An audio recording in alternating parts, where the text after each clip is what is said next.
Guys, after doing countless of consultations since last June, I have noticed that there is 5 top things that are keeping your credit score down, and I have compiled a list because it's just too frequent that I'm getting this, so I got to talk about it today on Starr Knows Credit.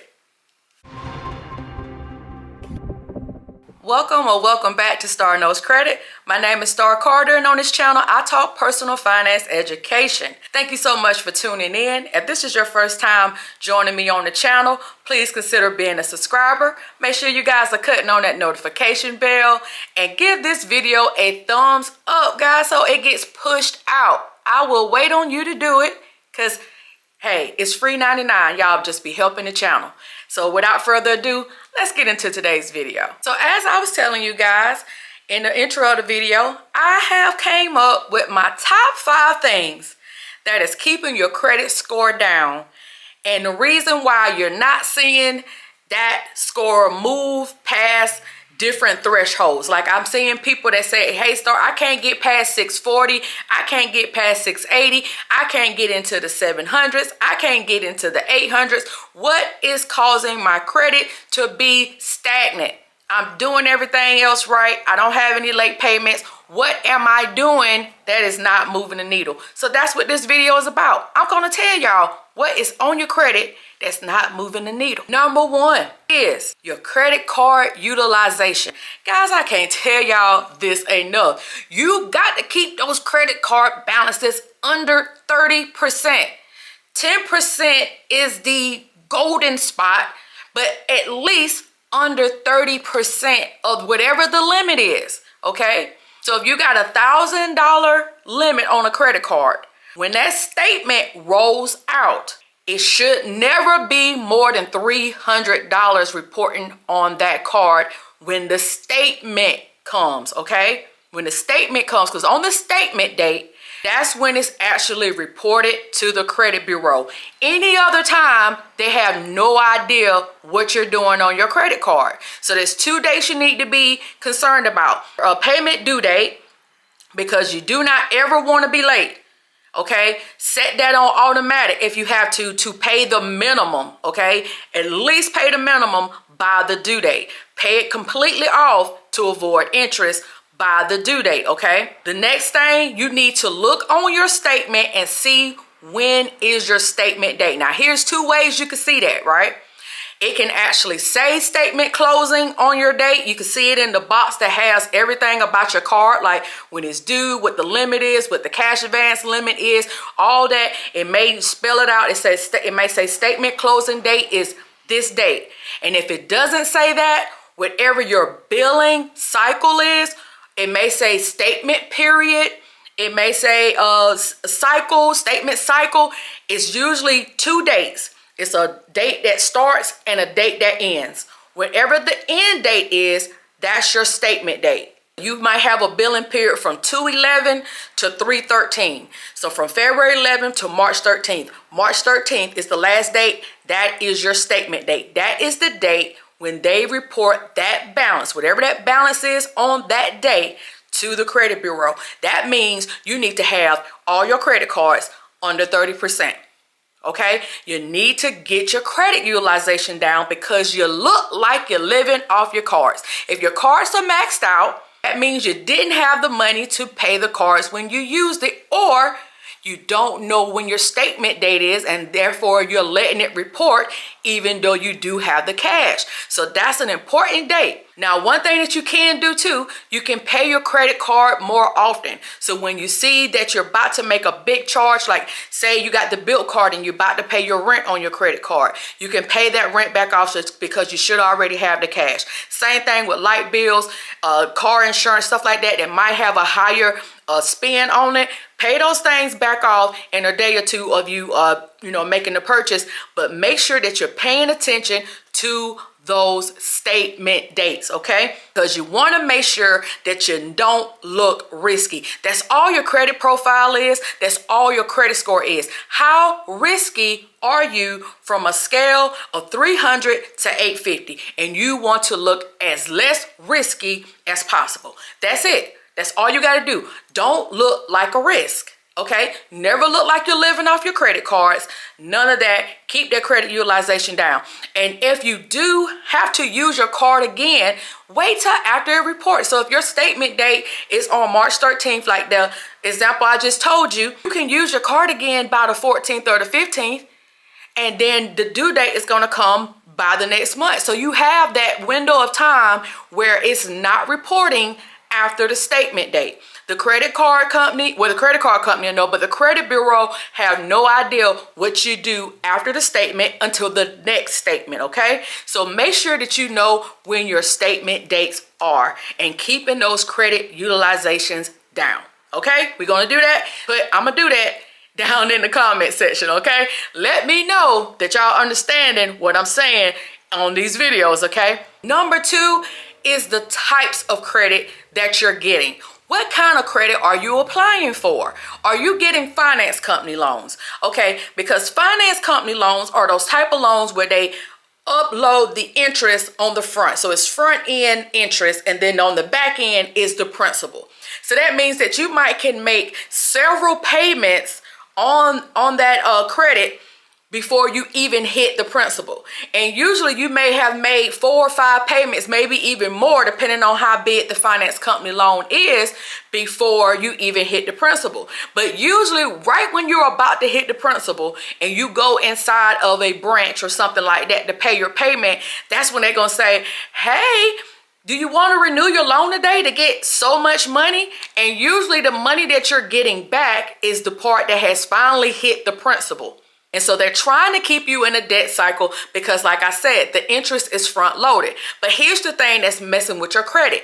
Every time you renew this loan, it's a new loan. So the other one is closing and then you're getting a new loan. So it looks like you applied for another loan, even though you don't have the hard inquiry, but it's a new line of credit. It's a new trade line. And if you're doing this every single time, you got all these different closed accounts that has not had the time to age. So what you're doing is you're decreasing your average age of credit. And you want your credit age to be as long as you can get it. That's why credit cards are the best, because installment loans, you will eventually pay that car off. You will eventually pay a personal loan off. But credit cards are the best because you can have those forever. But with finance company loans, when you're going in and you're renewing them after so many payments to get some little cash back, it's starting the process over, and you're only just giving them interest, right? You're only getting interest to them and you're never hitting the principal. So it's a complete debt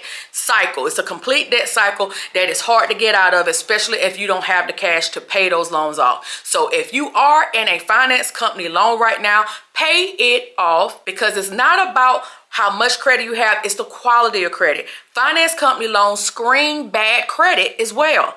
So you want to get loans from your banks or from your credit unions, preferably. You want to get you a relationship with your credit union. So if you need a personal loan, that's who you need to be going to, not to these high but interest finance companies, okay? Those are for people with bad credit. And on this channel, we are trying to get our credit scores up. We're trying to be in the 700 and the 800 club. So there's no need for you guys to be doing that on your credit. So no more finance companies. Pay those things off. And if you do need personal loans, start building you a relationship with a credit union today. That means opening up a credit union account. Or jobs and stuff have credit unions that they partner with.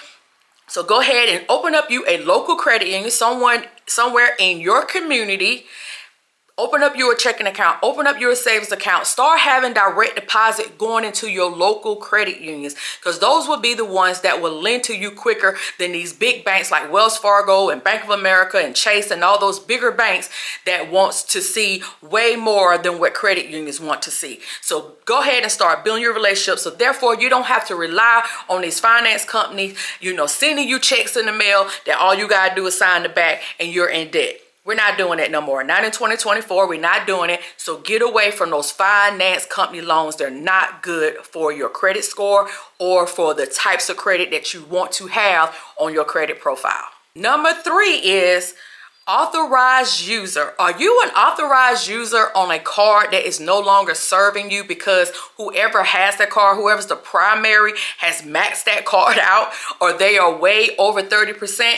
That is holding down your score because the credit bureau has no idea that that is not your card. You are an authorized user. So if that card is maxed out and you're not the one maxing it out, right? You could just be an authorized user without a card. But this information is still feeding into your credit report. Now, when you first got the card, that might have been a good thing because it actually helped you with a trade line that you might not have had. But now, after getting that trade line, don't just let it sit there. You need to be trying to apply for your own credit. That means if you got a credit union, you need to be trying to get a secured loan with your credit union or a secured credit card to get your credit going. And then once you get your credit going, you need to be taken off as an authorized user on that card, especially if they're not responsible in paying the card back off or at least keeping the card under 30%. Like I said, 10% is the sweet spot, but you no longer need to be an authorized user on a card that is maxed out,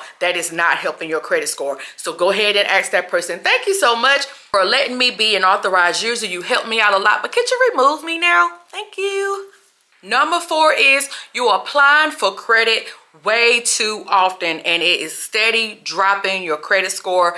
2 and 3 points. Let's keep on just dropping it and dropping it and dropping it. And next thing you know, you're 20 points down.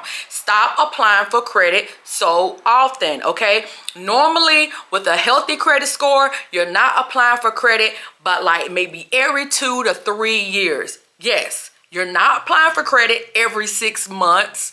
You're not applying for credit every year. You should not have to need credit that often. So stop applying for credit. If you need cash, you need to be paying off your debts and start building up you an emergency savings. Stop being so credit heavy or stop being addicted to credit. Like I told you guys, some people get a rush from getting approved for credit even if you don't need it. So stop applying for credit. You're keeping your score down because you're also, if you do get approved for these accounts, because you are taking your average age of credit. I was telling you about the finance company loans that keep starting over with a renew. So you're taking your average age of credit and you also have a lot of inquiries. Those count. Your average age of credit is going to count for 15% of your credit score. And then the new inquiries count for 10% of your credit score, okay? So you don't want to keep tanking your credit score, okay? I want you to think quality over quantity. I want you to have quality credit lines like your major banks, like American Express, even Capital One, Chase cards, stuff like that. I want you to think about the quality of the credit that you have that's going to give you a strong credit profile and stop just applying for credit, okay? Let's stop doing that. And number 5 is, you guys, y'all got to start calling your creditors before you get a late payment, before you get a collection, okay? I need you guys to stop being scared to call people when you don't have the money. Because here's the thing, everybody has some type of system in place, whether it's a medical debt, whether it's your car payment, a credit card. There are systems in place for those times when you're not able to make your payment on time. But they do not know that you have those times occurring if you don't get on the horn and give them a call. I know it's the age where we text everything and we chatting with chat bots and all that stuff, but you need to call whenever you cannot make your payment on time because they have systems in place. It's so much easier to give them a call and say, hey, I'm going to be late on my car payment this month for whatever reason. Can I get an extension? If you talk to them, it may not count as a late payment. It's much easier to talk to them to avoid the late payment, or they may advance you or give you an extra month, than to have a late payment and try to get them to take the late payment off as a credit repair, right? So it's just so much easier to do it. Be more proactive when you know things are coming about, okay? Like with medical debt, you know they cannot report it if it's $500 or less. All right, so if you have any medical debt that's on your credit report right now that's $500 or less, you need to dispute those debts to get those off, because Joe Biden changed that back in 2021. Okay, and if it is over $500, it has to be a year from the time that it actually occurred before they can even report it on your credit report. So it has to be a whole year for a medical debt. So say you went to the doctor today, it reported on your insurance, and then you got some left, you need to be calling the hospital or calling that doctor's office and setting up a payment plan versus saying, I'm not paying it, I just let it go on my credit.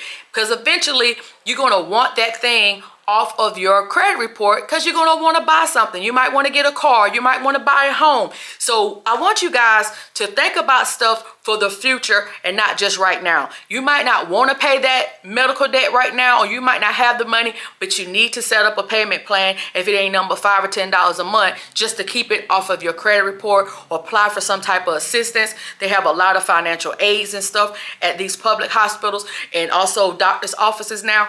Apply for some type of assistance that'll keep those things from going on your credit report. And especially if you're going to be late, contacting your creditors and letting them know that you're going to be late and what it is they can do to help you so that that does not report as a late payment on your credit report. It's so much easier to catch it at the beginning than to wait till it's already happened, okay? All right, guys, so that is my top 5 things that may be keeping your credit score from moving the way you want it to. You guys, y'all leave me a comment and let me know if any of these things that I talked about have been your experience, and what are you going to do to try to get that ball moving now that you know the different things that I talked about. Also, guys, don't forget that if you need any help, you guys can join the Credit Ready program, my growing community of people that are like-minded or want to learn about their finances. They're also wanting to learn about what to do to help build their credit, to sustain their credit for years and years to come, for those life events that's going to happen when you want to buy a car with a good interest rate,